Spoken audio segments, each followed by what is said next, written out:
এই জাতির মুক্তি সংগ্রামে, গণতান্ত্রিক আন্দোলনে, মানুষের অধিকার প্রতিষ্ঠার জন্য যার অবদান অপরিসীম এবং যাকে আপসীর নেত্রী হিসাবে আমরা সকলে জানি, তার আজকে মৃত্যু ঘটেছে।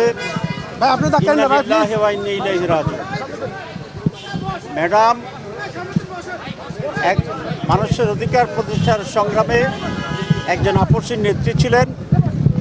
এটি ওনার রাজনৈতিক সংগ্রাম এবং জীবনের প্রতিটি পদক্ষেপে এটা প্রমাণ করেছেন।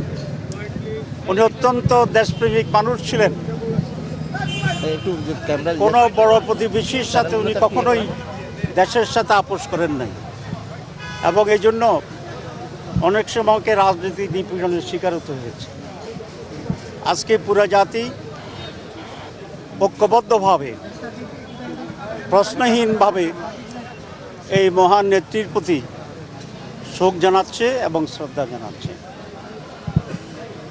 এই মুহূর্তকে যদি আমি হিসাব করি, তাহলে বাংলাদেশের সবচেয়ে জনপ্রিয় নেত্রী বা নেতা তিনিই ছিলেন বেগম খালেদা জিয়া। তিনি যখন অসুস্থ ছিলেন, আমি দেখেছি পুরা জাতির সকল দল মতের মানুষেরা অত্যন্ত উদ্বেগের সাথে ওনার সুস্থতা কামনা করেছিলেন, ঐক্যবদ্ধ হয়ে পড়েছিলেন। সাধারণভাবে প্রত্যেক মানুষকেই মৃত্যুবরণ করতে হবে, তো উনি এমনভাবে মৃত্যুবরণ করছেন, সবচেয়ে বেশি সম্মানের নিয়েই বোধহয় মৃত্যুবরণ করেছেন, সবচেয়ে বেশি ভালোবাসায় পেয়েই মৃত্যুবরণ করেছেন।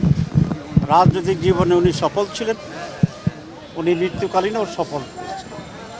আমরা আল্লাহর কাছে এই মোনাজাত করি, আল্লাহ যেন তার গুনাহ-খাতা মাফ করে দেন, ওনাকে ক্ষমা করেন এবং ওনাকে জান্নাতুল ফেরদৌস দান করেন।